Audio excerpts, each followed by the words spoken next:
یہ اللہ کی رحمت ہے، یہ اس کا احسان ہے کہ آپ ان لوگوں کے لیے اتنے نرم دل ہیں۔ نبی کریم صلی اللہ علیہ وسلم کی تعریف ہو رہی ہے اور آپ کے بارے میں بتایا جا رہا ہے کہ اے رسول، یہ اللہ تعالیٰ کی رحمت تھی کہ آپ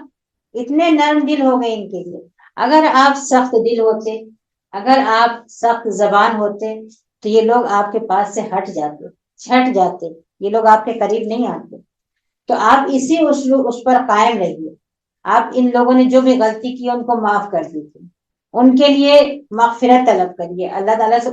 اپنے دل سے بھی ان کو معاف کر دیجیے، اللہ تعالیٰ سے بھی ان کے گناہوں کی مغفرت مانگیے، اور پھر ان کو معاملات میں شریک کریے۔ وشاورہم فی الامر، پھر کوئی معاملہ ہوتا ہے تو پھر ان سے مشورہ کریے، پھر ان کو شریک کریے۔ ایسا نہیں کہ اس دفعہ تم لوگوں نے ایسا ایسا کیا تھا بس جاؤ، اب آئندہ تم لوگ ادھر آنا مت، اب تم لوگ کسی کام میں حصہ لینا مت، اب تم لوگوں سے بات نہیں کریں گے، اب تم کو کسی چیز میں شریک نہیں کریں گے۔ نہیں،